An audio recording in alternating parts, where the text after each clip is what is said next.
As a kid, I was raised in a small fishing community on the eastern side of Canada, surrounded by the Gulf St. Lawrence and the boreal forest.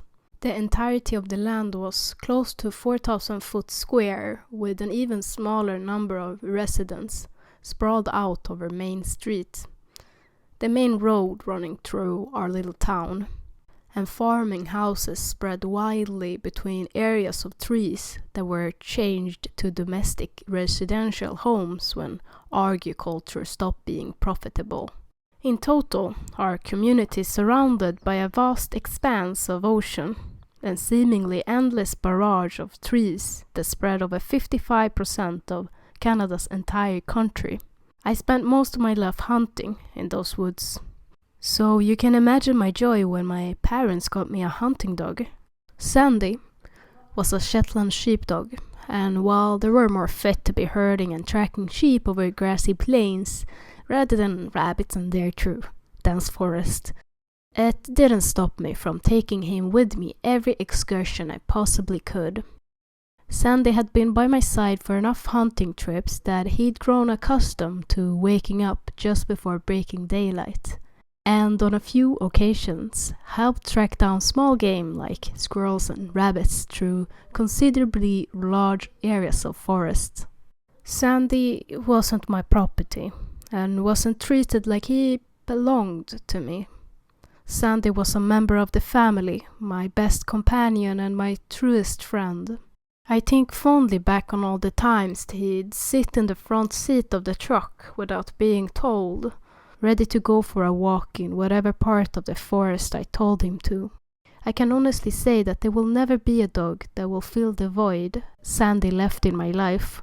I find that dog lovers relate to that sentiment more than others. It was October 30th, the first day of their hunting season. I had been talking with my family about taking Sandy, my hunting gear, and some essentials to one of the cabins my grandfather owned in his heyday off an unmarked road a few hundred miles into the wilderness for a few days. This was met with a lot of protesting, but nothing could stop me from getting in some time looking for wild game in an area that wasn't already picked clean by illegal hunters earlier on in the month. Everything was packed into the old blue Ford, Sandy included, and a few hours of driving later, we were setting up camp in one of my grandfather's secluded old cabins. Here's where things got effed up. Sandy, I'm so sorry.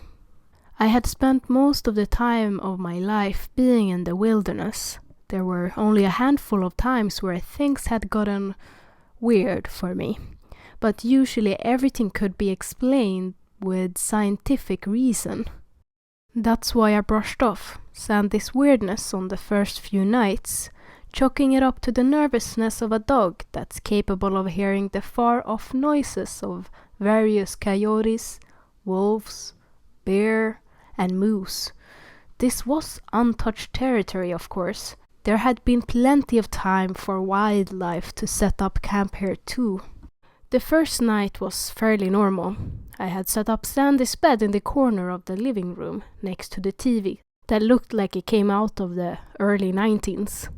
I figured I'd give Sandy the option to have someplace to lay down for a while, despite the fact that he slept curled up with me 9 times out of 10.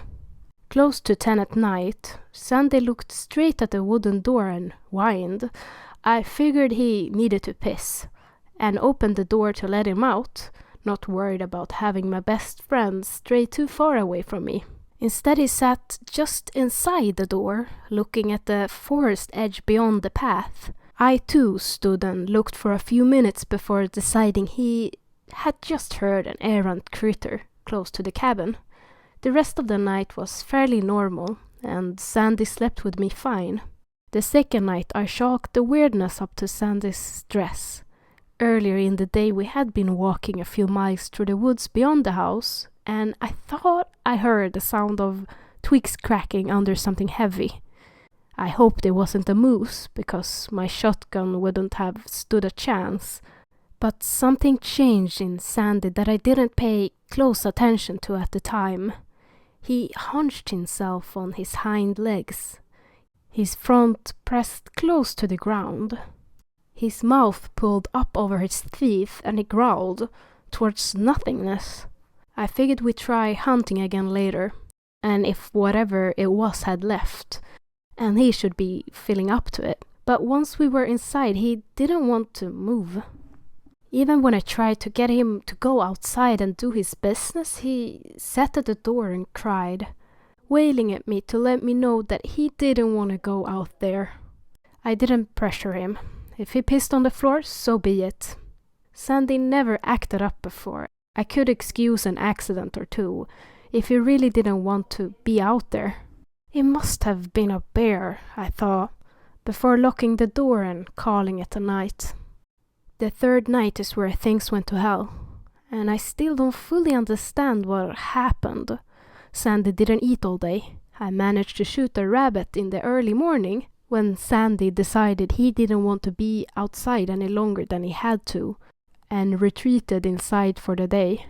I cooked it up, threw a little gravy on it, and gave it to my dog. I didn't do this all the time, but I figured now was a special occasion, and maybe a treat would put him in a better mood for another walk the next day. Sandy didn't touch it. He didn't so much as sniff it. Instead, he sat at my side on the couch, watching the doorway intently. I tucked him under one of my arms, and he laid his head on my lap, eyes still locked on that door. Close to 3 hours of watching grainy VHS tapes on an outdated television set, Sandy started crying, hugging himself close to my body. This is where my judgment took me down the wrong path for the first time of many. It must sound silly, being my dog's protector rather than my dog being mine. But this was my family. I figured if there was something out there that was scaring Sandy so bad, then it was my job to do something about it. I loaded my 410, opened the door, and stood in the doorway and waited. I must have waited at least half an hour, staring into nothing. There were barely any sounds, save for the faint buzz of insects and leaves rustling in the cold autumn wind. Moose aren't elegant creatures, and if it were a moose, I would have heard it coming. Around the 40-minute mark, Sandy took off like a shot into the darkness of the trees beyond the path, barking wildly. I started to get worried, despite my knowledge that my dog isn't entirely helpless in the wilderness. There were still bigger animals that would have liked to take a bite out of him if there wasn't a lot of food for the winter. I heard Sandy's bark fade away in the distance, and then stop altogether. I waited hours, standing in the doorway with my shotgun, cooked and ready to put down whatever it was that was waiting in the woods. I waited for hours for Sandy to come back to the house. I waited until the sun was crackling through the trees, and then I waited until that night, sitting on my porch step, faking off sleep deprivation to see my dog come back. Sandy did come back, but not for another 3 days. Fog had rolled over at that point, and it was getting darker, the night painting the sky a navy blue. Trekking over the last few days proved futile, and I started to get worried that I need to leave and find more provisions to last me the next few nights. I couldn't leave Sandy up there, lost in the woods, cold and probably hungry. The thought that he might be waiting out there for me to find him and bring him back home was distressing enough. I was packing the bag that hung on the coat rack next to the door with what I'd need for the next day's trip. I figured tomorrow would be the last day before I go into town and see if my father would help me find Sandy. He was a retired, graying man, but I'm sure if I brought up Sandy's name, he'd be more than willing to help me search for him. Thankfully, Sandy came back before I even finished that train of thought. I saw him from the window, on the path that led down the main road, a few dozen feet away from the house. Normally, I'd hear him scrape it to the doorway and paw at the door a few times, eager to come in, but this time was different. I could see the reflection of his eyes as green pearls in the murky fog that had swamped the house. For a moment I thought it might be an animal, but the outline of his body in the wisp of the thick, low-laying clouds was unmistakable. Still, despite myself, I hesitated. There was something different about his body language. I stared out the window for a few more moments before reason overcame my gut instinct. Sandy could be hurt, I thought, or worse. I flung the doorway open, but he didn't come right away. Instead, he stood there, watching me intently. And when he didn't move, I whistled to him. "Here, Sandy." I coaxed him towards the house. "Here, boy." The way he moved was different. It was though as his hips had been dislocated, and the angle of his paws changed direction with every step, as though he had forgotten how to walk properly. His head was bowed to the ground, but his teeth weren't bare. He didn't seem aggressive. The only way I could describe the look he gave me was sheepish, like he'd just gotten into something he wasn't supposed to, and I yelled at him for it. I thought he might hurt himself hopping onto the elevated step if he dislocated his hip, but he seemed just fine. His back half swung a little. Oddly enough, his paws almost folded underneath himself, but he didn't go sprawling. He sat on the step and didn't take his look off me. It wasn't until I had moved from the doorway completely, opened the door wide and waited for him to walk in that he moved. Straight to his bed. He didn't stop at my hand and sniff at me. He didn't wait for pets or jump on me like he used to. It was straight to his bed, where he sat and watched me for quite some time afterwards. I returned to the movie at hand. I called to him a few times, but he didn't respond. His ears didn't so much as raise to the sound of my voice or the pat of my hand. On the worn-out couch beside me, I had missed my buddy, but I wasn't about to move him physically towards me. There was something about him that said I shouldn't have let him in, but I choked it up to stillness, and a few hours later I went to bed. The more I think back on it, I don't recall him blinking once. He sat there like a statue, and when I turned off the light, I could see the reflection of jade green following me as I went into my room and shut the door. I could have sworn I heard him in the night, the sound of nails clicking against wooden floor coming up to the door of my room, but they were slow and deliberate. They weren't like the quickness of Sandy realizing I'd gone to bed and coming up to curl up. I heard the noises stop outside my bedroom, but I didn't hear his whine. I thought nothing of it and fell into a deep sleep. When I woke up in the morning, I figured it must have been a dream. Sandy was still sitting in the upright position I left him in when I went to bed. It was though as he didn't move a muscle the entire night.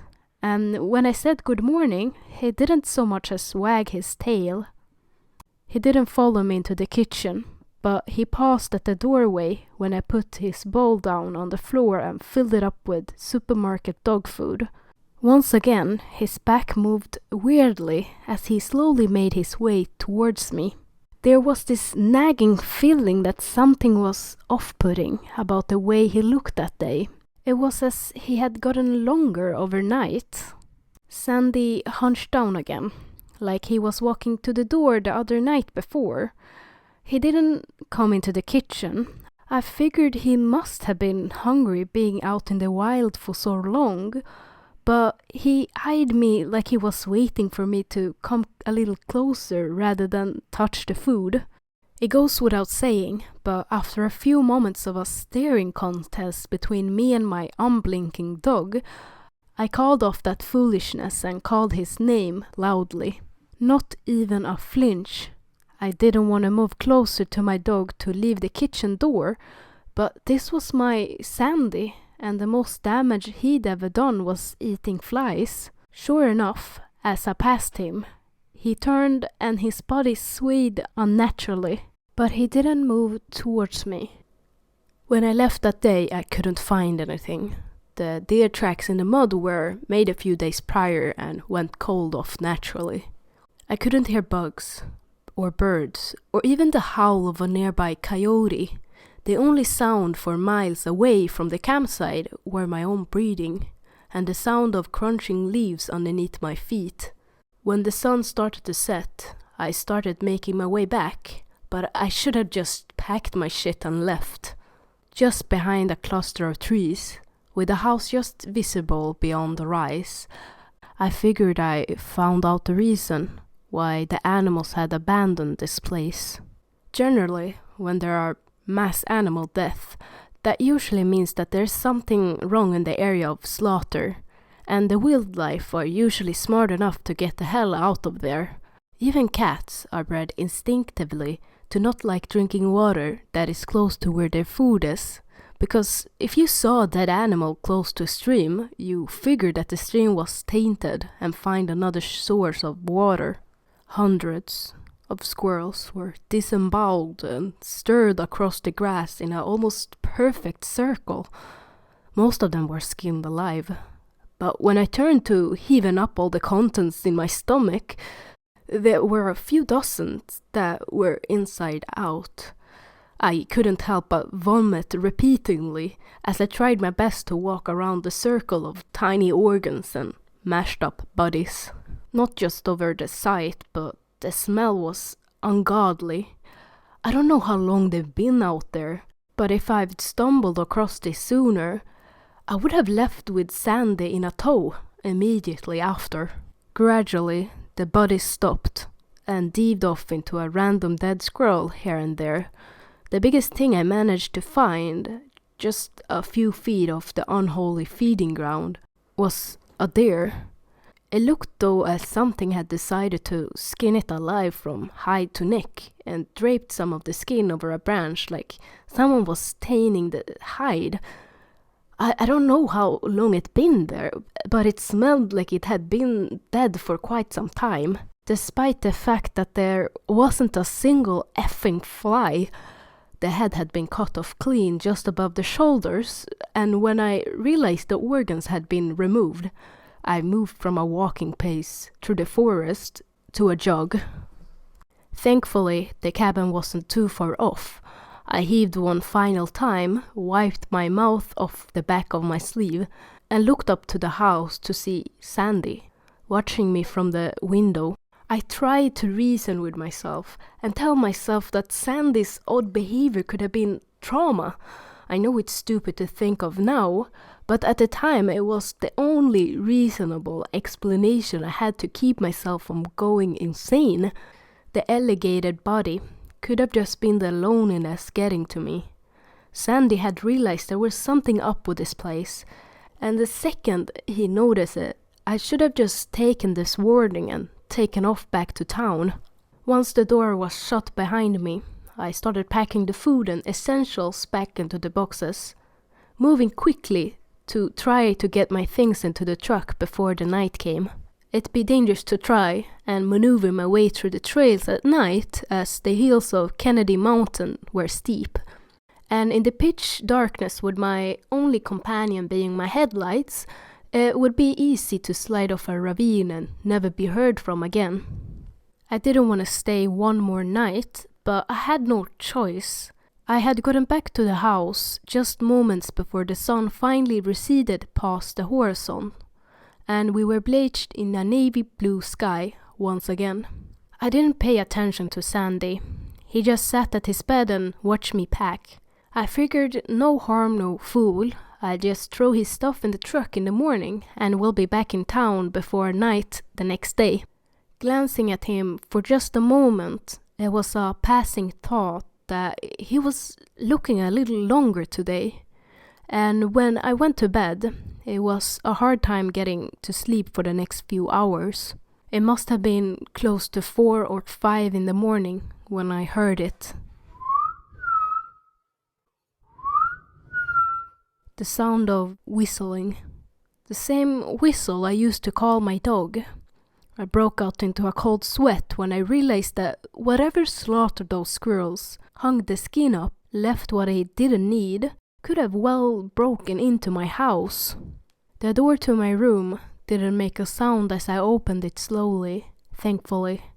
I waited for a moment, listening to someone call my dog for a few more seconds, before I dared poke my head out from the doorframe to get a good look at whoever it was that could have hurt Sandy. The outside door was open, and all I saw was the back half of Sandy, too long and lanky, almost curled around the back of the door. His front half was outside. Here's Sandy. Here, boy.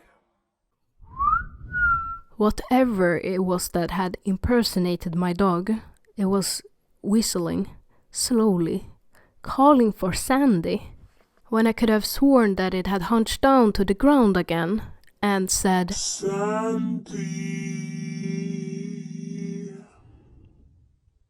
Sandy. In the most ungodly voice I've ever effing heard. I closed the door just as softly as I opened it. I don't know how long I waited with my back pressed against the door. I knew I left my gun in the bag on the coat rack. I know I didn't sleep. I waited until I saw the sun break over the horizon, and then I waited some more, until it must have been midday, and I finally got the balls to open the door again and make a break for the truck. I wouldn't die in that place. Quote mark, Sandy was gone, and the door was open. His food was untouched, but the fridge was open, and all the meat was gone. I didn't bother packing his stuff. I just threw my bag over my shoulder, made my way to the fort as fast as I could, and turned on the ignition. I can't describe the feeling that overcame me as I realized that I have to leave Sandy in this place. The thought that he could be dead was never a thought in my mind. I don't think I could cope with the knowledge that whatever I allowed in my house, whatever disemboweled those animals, could have done the same with him. I made my way down winding paths and roads as fast as I possibly could without wearing off the cliffs. I felt like I was turning in circles down this labyrinth that would take me back to that house, but when I reached the pavement on the stretch of road back to town, I felt relief wash over me, thinking I was safe. Just as I was pulling off onto the cement, I felt something hard hit the back windshield, sending broken glass into the passenger's seat. I only got a glimpse of the deer's decapitated head, clenching on unbroken glass and tumbling into the back seat. I cried for most of the way home, hands clenching the steering wheel so hard my knuckles were white. I wish I could leave this off with a positive note. I wish I could tell you that I found Sandy at home, waiting for me. I wish I could tell you that that was the end of it, a traumatizing experience in the woods that I'll get over with time. Last night, I found it hard to sleep. I kept replaying the entirety of the trip to Kelly's Mountain in my head. I figured I wouldn't be sleeping for a while, and lay there, listening to the wind through my open window. I could have sworn I heard the whistle I used to call my dog with, coming from the forest edge. If you go on trips with your dog, I advise you don't let them out of your sight for too long. What comes back might just not be your dog.